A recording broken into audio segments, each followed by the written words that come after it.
गठबंधन में सुर है ना ताल है, कोई कहीं है कोई कहीं है। पहले राहुल गांधी कहते थे वो सबके बिहाफ पर बोलेंगे, आज ममता जी कह रही हैं वो सबके बिहाफ पर बोलेंगी।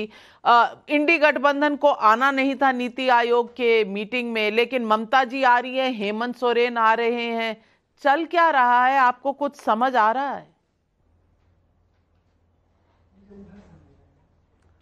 देखिए नविका जी, आपने कहा न सुर है न ताल है, उससे भी ज्यादा है कि दिल बड़ा बेचैन है। ये बेचैनी बढ़ती जाएगी, जैसे जैसे दिन बीतेंगे बेचैनी बढ़ती जाएगी।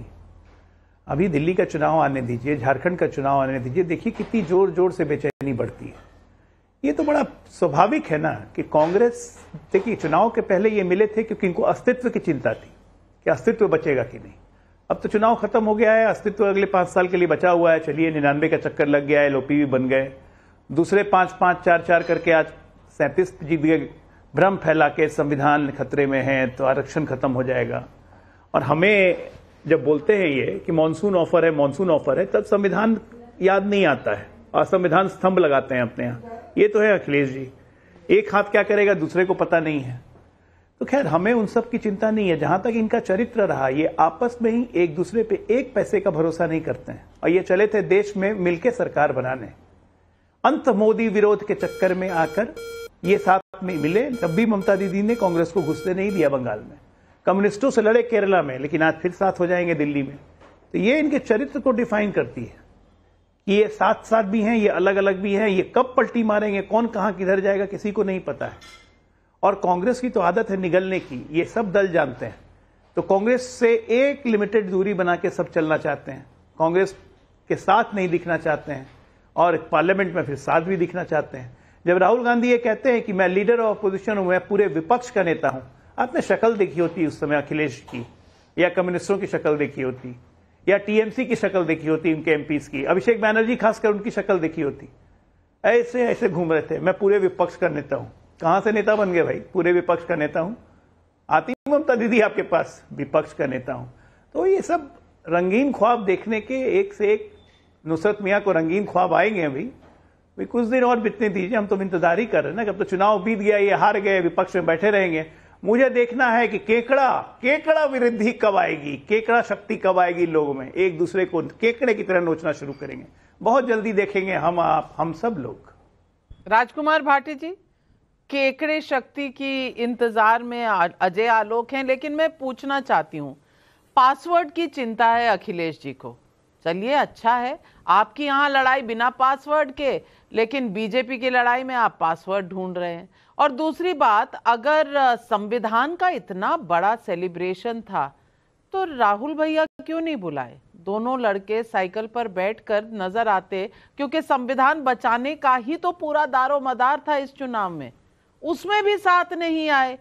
और नीति आयोग के मीटिंग में भी अलग अलग लोग, डिफरेंट सुर सब तरफ से आ रहे हैं। भाटी जी, चल क्या रहा है?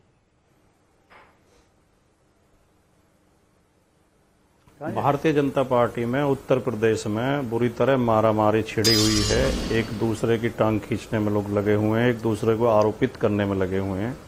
और मुख्यमंत्री योगी आदित्यनाथ के खिलाफ भारतीय जनता पार्टी के अंदर से ही स्वर उठने शुरू हुए हैं और कई वरिष्ठ नेताओं ने उनके खिलाफ खुल के मोर्चा खोल दिया है, जिसमें 7 बार के विधायक जो फतेह बहादुर सिंह भी हैं, और जिसमें एक वो किन्नर आयोग की अध्यक्ष बनाई थी सोनम किन्नर, उन्हें मंत्री का दर्जा दिया गया था, वो खुल के उन्होंने मोर्चा खोल दिया है। योगी आदित्यनाथ की सरकार में भ्रष्टाचार है, सुनवाई हो नहीं रही है, मुख्यमंत्री खुद नहीं सुन रहे हैं, ऐसे में पद पर बने रहने का कोई मतलब नहीं है। इनके कई विधायक, वो एक मोती सिंह हैं, बहुत वरिष्ठ हैं, कैबिनेट मिनिस्टर रहे हैं, उन्होंने कह दिया कि मैंने 45 साल में इतना भ्रष्टाचार नहीं देखा जितना योगी जी के शासन में भ्रष्टाचार है। ये तमाम जो टांग खिंचाई हो रही है, सहयोगियों ने भी विरोधी स्वर बोलने शुरू कर दिए हैं। संजय निषाद ने खुल के बोला, क्या योगी जी जब बुलडोजर चलाओगे तो वोट कहां से मिलेंगे?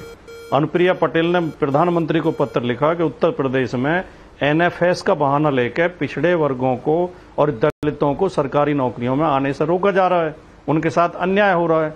तो ये जो सारे स्वर अचानक उठने शुरू हुए हैं, क्या ये किसी भी, जो भी थोड़ी सी समझ राजनीति की रखता होगा और जो थोड़ी सी भी पत्रकारिता करता होगा, वो सब समझ रहे हैं कि ये किसके इशारे पे हैं। ये लोग अचानक बोलने शुरू नहीं हुए हैं। चुनाव के बाद मुख्यमंत्री मीटिंग बुलाते हैं, दोनों उप मुख्यमंत्री उससे गायब हो जाते हैं, वो दिल्ली चले जाते हैं। उप मुख्यमंत्री बीजेपी के ऑफिस में मीटिंग बुलाते हैं कोर कमेटी की, उसमें मुख्यमंत्री नहीं आते। क्या इन चीजों को लोग समझ नहीं रहे हैं? क्या ये जो मारामारी बीजेपी में चली हुई है इसे लोग समझ नहीं रहे हैं? अब इसकी लीपापोती के लिए, इसे बैलेंस करने के लिए एक बहुत दूर की कौड़ी नाविका जी लेके आई हैं कि आज जब लखनऊ पार्टी समाजवादी पार्टी के ऑफिस में कार्यक्रम था, उसमें राहुल गांधी शामिल क्यों नहीं थे? ये केवल बैलेंस करने का प्रयास है नाविका जी, और ये किसी के गले नहीं उतरेगी बात कि बीजेपी के अंदरूनी झगड़े से इस बात की कोई तुलना की जा सकती है। वो समाजवादी पार्टी का अपना कार्यक्रम था, वो इंडिया गठबंधन का कार्यक्रम नहीं था। चाहे राहुल गांधी जी रायबरेली में थे, चाहे वो लखनऊ में भी होते, वो समाजवादी पार्टी के मुख्यालय में समाजवादी पार्टी का कार्यक्रम था, पार्टी के, और कोई बहुत बड़ा कार्यक्रम नहीं था जैसा आपने कहा कि बड़ा मंच सजाया। वो पार्टी के ही लोहिया सभागार में छोटा सा कार्यक्रम था, पार्टी के कुछ नेता उसमें उपस्थित थे। उसमें हमने आरक्षण दिवस, क्योंकि आज के दिन 1902 में छत्रपति साहू जी महाराज ने आज के दिन पहली बार इस भारत में आरक्षण की व्यवस्था की थी, दबे कुचले कमजोर पिछड़े वर्गों के लिए। भाटी जी, मुझे क्यों हर बार ऐसा लगता है, हर बार ऐसा लगता है कि मुझे ऐसा लगता है कि आप हर बार मेरे लिए जो पत्रकारिता की क्लास लगाते हैं ना, मुझे लगता है या तो आप क्लोजेट पत्रकार बनना चाहते हैं तो मैं आमंत्रित करूंगी, मेरी जगह आप एंकर कर लीजिए। लेकिन सोशल मीडिया पर ये सवाल उठ रहे थे, मैंने उठा लिया, और मैं दोनों तरफ से सवाल पूछूं तो आपको दिक्कत क्या है? आप मेरी इमेजिनेशन को कंट्रोल करना चाहते हैं, वैसे संविधान में फ्रीडम ऑफ स्पीच की बात करते हैं। गलत बात है भाटी जी, या तो आप पत्रकार बन जाइए और डिसाइड कर लीजिए। मेरी स्क्रिप्ट आप ही लिख दिया करिए, तब मैं आपके हिसाब से चलूंगी, तब मुझे कम से कम गोदी मीडिया नहीं कहेगा कोई। लेकिन सोशल मीडिया पर या बाहर चर्चा चले और मैं कोई सवाल पूछ लूं तो आप बड़े चिंतित हो जाते हैं और यूं कटाक्ष करते हैं मुझ पर। हर्षवर्धन त्रिपाठी जी, ये भाटी साहब मेरी पत्रकारिता पर हर डिबेट। अच्छा भाटी जी, अच्छा कहिए। देखिए, मैं बहुत ईमानदारी से, बहुत साफ गोई के साथ, आप बहुत सीनियर जर्नलिस्ट हैं और आप बहुत विद्वान पत्रकार हैं, आपको कंट्रोल करने का या आपको दिशा निर्देश देने का, डिक्टेट करने का मुझे कोई अधिकार नहीं है। लेकिन इतना भी अछूत नहीं बना के रखना चाहिए। पत्रकारिता कोई आसमान से उतरी हुई, स्वर्ग से उतरी हुई चीज नहीं है जिसकी आलोचना नहीं की जा सकती। ये मैं देखता हूं कि अक्सर थोड़ी सी, हम तो आपके कटाक्ष सुनते हैं, हम तो आपकी आलोचना सुनते हैं, आपके खूब ताने सुनते हैं, हम तो मुस्कुरा के जवाब देते हैं। पत्रकारों को भी अपने आप को इतना महान नहीं मानना चाहिए कि आप आलोचना से बाहर हैं।